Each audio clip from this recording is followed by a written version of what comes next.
Ser podcast. Hola a todos y a todas, vamos a viajar en este episodio hacia un desenlace que parece imposible en un mundial. Se acaba la final con Noruega proclamándose campeona del mundo, la gran campanada del fútbol moderno, la gran campanada en este campeonato mundial que Noruega campeona en una final contra Suecia. Países Bajos se habría quedado de nuevo a las puertas en semifinales, a donde habría llegado Alemania tras un igualado partido en cuartos contra Suiza. Canadá, Australia o Nueva Zelanda han logrado un resultado histórico, mientras que Brasil o Argentina han sufrido un descalabro. Parece poco creíble, pero es lo que pasaría si los resultados del mundial se ciñeran solo a una clasificación elaborada según el cumplimiento de los derechos humanos en el mundo por parte de cada país participante. Noruega es la que más respeta los derechos humanos. Si miramos al índice de percepción de la corrupción, el país más limpio y ganador de este mundial alternativo sería Países Bajos, pero la Copa del Mundo es un escaparate ideal para países y gobiernos que no respetan esos derechos humanos o son especialmente corruptos y que se presentan ante el planeta como países exitosos e influyentes. En este episodio vamos a indagar en esa relación entre el mundial y los derechos humanos, con la larga sombra de Qatar llegando hasta Estados Unidos o México, porque tampoco se libran los organizadores. Soy Antonio Martín y os invito a mirar otro ranking, además del de la FIFA, para seguir este mundial. Ahí lo tiene Maradona, lo marcan dos, pisa la pelota Maradona, arranca por la derecha el genio del fútbol mundial. Gol de Estado. Ladies and gentlemen. Geopolítica del fútbol mundial. Esa paz que todos deseamos. We got him. I was saved by God to make America great again. Prácticamente una de cada 3 selecciones que van a jugar este mundial tiene graves incumplimientos en materia de derechos humanos. Discriminación, violencia ejercida por el Estado, torturas, encarcelamientos de opositores. Algunos o todos de estos delitos se cometen en lugares como Arabia Saudí, como Qatar o como Sudáfrica, pero también entre los países organizadores del campeonato. La violencia criminal y de la policía o los ataques a periodistas son un problema en las raíces de México, y respecto a Estados Unidos ha recibido incluso avisos específicos del Alto Comisionado de la ONU para los Derechos Humanos. En Estados Unidos, la Agencia de Inmigración y otras están usando la fuerza de manera excesiva en grandes operaciones contra inmigrantes y manifestantes pacíficos. Han disparado y matado a varias personas en esas operaciones. Ahora bien, el Mundial es, como decíamos, una herramienta muy tentadora para dar una imagen ante el mundo de ser un país ejemplar, cumplidor, que progresa. Un triunfo en una eliminatoria de la Copa del Mundo es oxígeno al final para regímenes donde se está maltratando mientras a los opositores. Desde el partido inaugural, que es un México-Sudáfrica, hasta otros como el Costa de Marfil-Ecuador, el Uzbekistán-Colombia o el Marruecos-Haití enfrentan a países donde bajo la emoción del fútbol se esconden graves deficiencias sociales. Carlos de las Heras, responsable de deporte y de derechos humanos de Amnistía Internacional, nos va a ayudar a enfocar todo esto mucho más. ¿Qué tal, Carlos? Hola, ¿cómo estáis? Carlos, varios países que participan en el Mundial no cumplen con los requisitos mínimos de derechos humanos, como venimos diciendo. ¿Sirve un campeonato de este tipo para blanquear a estos países? Sí, evidentemente la organización del Mundial, igual que hemos visto con otros grandes eventos deportivos como los Juegos Olímpicos, los Mundiales de Atletismo, la Fórmula 1, MotoGP, el tenis o el golf, entre otros, en países donde derechos fundamentales como la libertad de expresión, la igualdad, la no discriminación y otros se enfrentan a graves restricciones, contribuye a su blanqueamiento. Pero lamentablemente esto no es algo nuevo. Lo hemos visto en mundiales de fútbol anteriores, como el de Argentina en 1978. Mientras se celebraba el torneo, decenas de opositores a la dictadura eran encarcelados y torturados a pocos metros del Estadio Monumental. O más recientemente, el Mundial de Rusia en 2018 sirvió para blanquear la imagen de un país que ya por entonces ocupaba Crimea, y como no, el Mundial de Qatar, el último Mundial de 2022, que estuvo rodeado de graves abusos que incluso llevaron a la muerte de miles de trabajadores migrantes. Ahora, el Mundial de 2026, cuyos anfitriones van a ser Estados Unidos, Canadá y México, debería ser una oportunidad para implementar un nuevo modelo en todos estos eventos de la FIFA, un modelo que respalde la protección a los trabajadores, que proteja los derechos de la infancia, que respete la libertad de prensa y que garantice que tanto trabajadores como las comunidades se benefician de este mega evento deportivo. Sin embargo, a día de hoy existen muchas preocupaciones de que esto vaya a ser así. Preocupación que incluye no solo la acción de las fuerzas de seguridad de Estados Unidos, por ejemplo, sino incluso la tentación de usar la censura, la represión de activistas o restricciones a la libertad de expresión durante el Mundial. En cuanto al activismo, hay grupos de derechos humanos que ya hemos advertido que los periodistas que cubran el Mundial pueden enfrentarse al control y a la revisión de sus propias redes sociales en los procesos de migración. Esto puede dar lugar a la denegación de entrada, pues por opiniones políticas, por vigilancia o incluso a interrogatorios en la frontera, ¿no? Lo cual puede afectar a su capacidad de informar libremente. En el pasado, el compromiso que ha firmado tener la FIFA con la libertad de expresión también se ha puesto un poco en contraposición a la imposición de normas que prohíben a los jugadores, incluso a las aficiones, hacer declaraciones políticas o relacionadas con derechos humanos en los estadios. En el 2022, en la Copa del Mundo celebrada en Qatar, se sacó de los estadios a personas que mostraban pancartas con el lema Mujer, Vida y Libertad sobre las protestas en Irán, o se confiscaron banderas arcoíris en varios estadios. Incluso a los jugadores de la selección alemana se les llamó la atención por expresar su apoyo al colectivo LGBTI. En general, la posibilidad de protestar pacíficamente sin temor a sufrir represalias está cada vez más amenazada en Estados Unidos, y esto tendrá su reflejo directo durante el Mundial. Nombrabas antes mundiales anteriores, incluso del siglo pasado. Carlos, ¿la FIFA es por tanto cómplice de este blanqueamiento de países que no respetan los derechos humanos?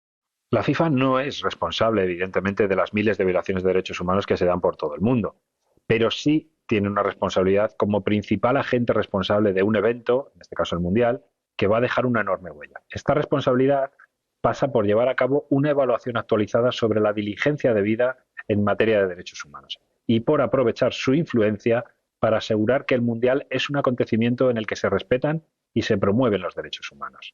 De lo que sí corre riesgo la FIFA es de contribuir al blanqueo de las violaciones de derechos humanos que se dan en estos países y que sin duda tratarán de ofrecer una imagen al mundo donde seguramente no haya mención a la situación de derechos humanos. Carlos de las Heras, responsable de Deporte y de Derechos Humanos de Amnistía Internacional, gracias. Un saludo, adiós.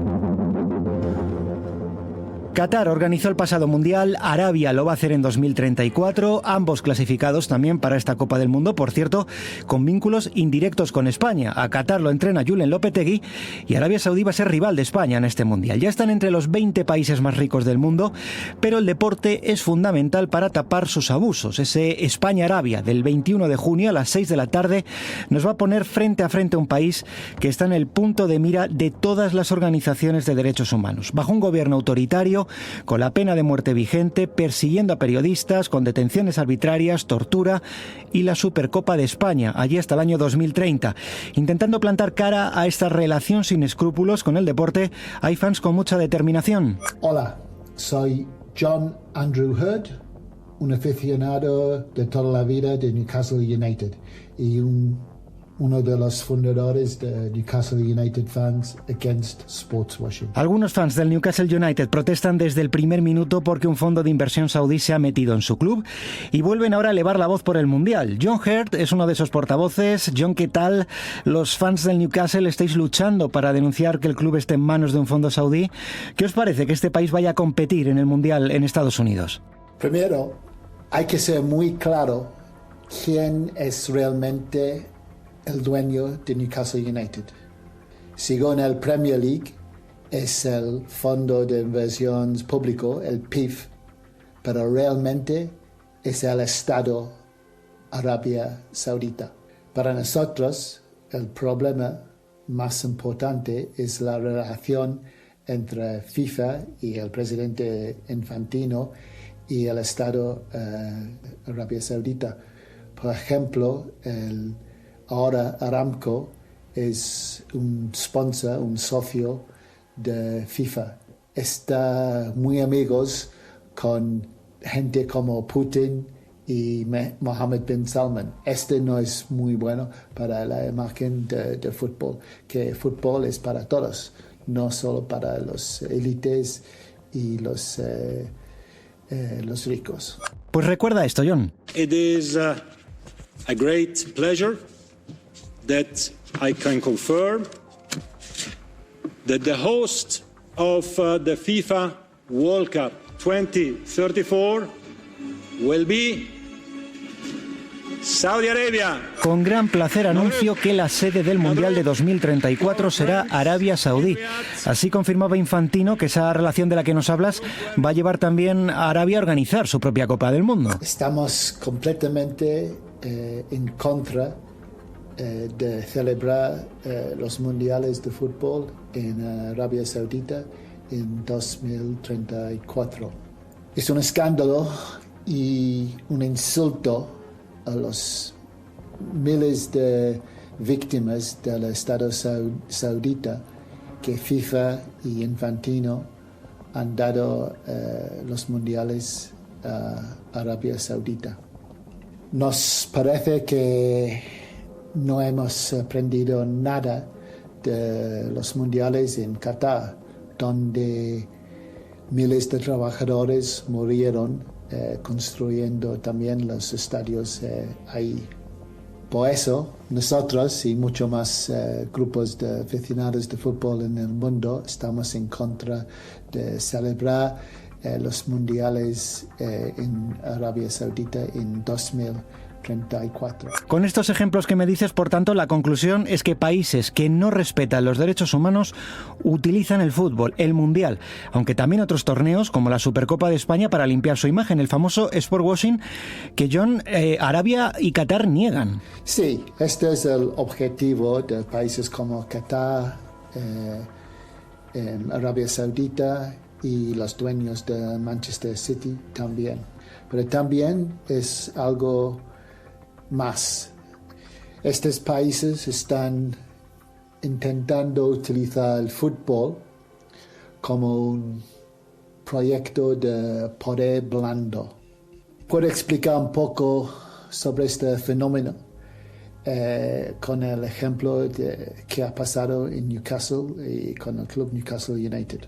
Muchos políticos de Newcastle, que es una ciudad de la clase obrera, del partido laborista, tienen control del ayuntamiento, y estos políticos y diputados en el parlamento dijeron, tal vez la conexión entre Arabia Saudí y Newcastle United, que es una ciudad que tiene respeto para los derechos humanos, tal vez esta conexión podría cambiar Arabia Saudí. Pero la realidad es el contrario. Es Arabia Saudita y los valores repugnantes de Mohammed bin Salman que ha cambiado Newcastle. España y Arabia, por tanto, se van a enfrentar entre sí en este Mundial. ¿No es un tanto vergonzosa, por tanto, para el fútbol español su relación con Arabia? Sí, para nosotros la relación entre España y Arabia es una vergüenza. Pero tampoco no es de extrañar que los ya súper ricos que controlan el fútbol español quieren su parte del pastel saudí. Los derechos humanos no importan cuando hay millones de euros en juego. Es para nosotros un sucio acuerdo que no tiene en cuenta a los aficionados al fútbol y ya vinculado al fútbol español con el despótico régimen saudí. John Heard, gracias. Hasta luego y gracias. Y ya que hablamos de Qatar, sin libertades civiles completas como la de reunión o la de asociación, sin libertad de expresión, sin derechos iguales para hombres y mujeres, persiguiendo allí a la población LGTBIQ y sede del anterior mundial, participante en este, y va a jugar contra países en cambio ejemplares en este ranking de respeto a los derechos humanos. Vamos a ver a Qatar jugando contra Canadá o jugando contra Suiza. Experta en este país y en su uso del fútbol es Puspa de Vendra, investigadora de la Universidad de Erfurt Has investigado a fondo el efecto del Mundial de 2022 en Qatar, que vuelva al Mundial por sus propios méritos. Lo decíamos antes, de la mano además de un seleccionador español, de Julen Lopetegui. ¿Cambió algo el Mundial, la política de Qatar contra los derechos humanos? El Mundial ha provocado algunos cambios en cómo trata Qatar los derechos humanos, pero estos cambios no deben ser entendidos como una transformación profunda del sistema. Hay algunos cambios en movilidad laboral, en la introducción de un salario mínimo, el escrutinio de observadores externos, organizaciones internacionales o medios de otros países han creado incentivos para esos cambios. Pero en todo caso, son cambios para la reputación del país, pero no varían los principios fundamentales del gobierno. Qatar tiene en el fútbol una herramienta prioritaria para mejorar su imagen y tapar sus carencias, pero en tus investigaciones has llegado a la conclusión de que incluso en esa estrategia se ha olvidado, por ejemplo, de los inmigrantes que construyeron los estadios del Mundial y muchos incluso murieron allí. Diría que sí. El Mundial puede crear un movimiento de unidad colectiva, pero esta unidad no es constante y además está modelada y construida por intereses políticos. Si organizas un torneo como este con éxito, lo puedes presentar como una evidencia de progreso nacional. Sin embargo, es importante que nos preguntemos quién está incluido en este relato y quién está excluido. En Qatar, el Mundial se ha contado como una historia de éxito nacional, pero los trabajadores inmigrantes que tuvieron un papel fundamental en la construcción de los estadios han sido totalmente excluidos de esa imagen de éxito común. Esto demuestra que la unidad nacional en este contexto es selectiva y está estratificada. Profesora, ¿sería la mejor solución prohibir a países como Qatar participar en el Mundial? Suspender a países que incumplen de manera flagrante los derechos humanos es una solución moral muy clara, pero es un asunto mucho más complejo y desigual desde el punto de vista político. Una vez que lo planteas, entonces tienes que preguntarte qué países van a ser suspendidos y cuáles no.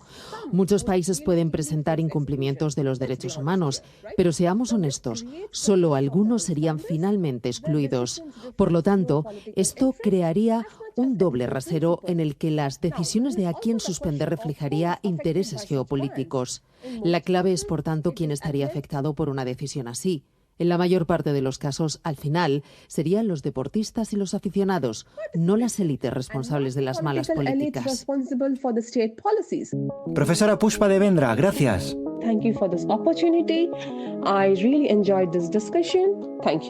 No está mejor Egipto. Volvemos a escuchar al alto comisionado de la ONU, a Volker Turk. La retórica para dividir a las sociedades se está utilizando para distorsionar, engañar y polarizar. Genera miedo en los manifestantes. Egipto utiliza legislación antiterrorista para todos aquellos que manifiestan opiniones contrarias al gobierno, lo que incluye a trabajadores humanitarios, periodistas, bloggers y manifestantes pacíficos. Estas prácticas generan silencio, miedo a hablar y a participar de manera visible en protestas. Vuelvo a pedir además que se libere a los encarcelados por ejercer sus derechos humanos. Sudáfrica sigue siendo escenario de violencia policial, problemas de seguridad o asesinatos de mujeres, pero su presidente, que es Cyril Ramaphosa, sabe lo que significa un mundial para su país. Just know that you are representing 62 million people of South Africa. Recordad que representáis a 62 millones de sudafricanos, decía a los jugadores después de explicarles las emociones que sienten esos millones de personas por el fútbol. Debuta Uzbekistán en el Mundial, país donde la oposición está perseguida, no hay libertad de prensa o está generalizada la tortura, pero su presidente sabe también lo que puede significar el Mundial para su imagen y esto les decía por teléfono a los jugadores de su selección después de que lograran clasificarse. Va a servir como ejemplo para nuestros jóvenes, servirá para aumentar aún más la atención internacional sobre el nuevo Uzbekistán y les deseo todo lo mejor en el campeonato, a sus amables y exigentes entrenadores que siempre han apoyado a mis hijos. Suerte ante todas las complicaciones que afronte nuestra selección nacional, mucha suerte, rezo por vosotros. Esperemos que ya no veas igual cada partido del Mundial. El fútbol es mucho más que fútbol, no dejamos de repetirlo en este podcast.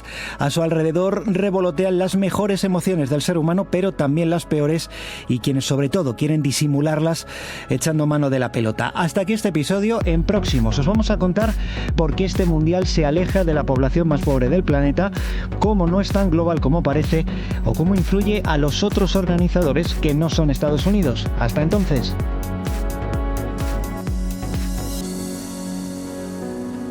Gol de Estado, geopolítica del fútbol mundial. Guión y dirección, Antonio Martín. Realización sonora, Bárbara Cervantes y Roberto García. Puedes escuchar todos los episodios de Gol de Estado en la aplicación de la cadena SER.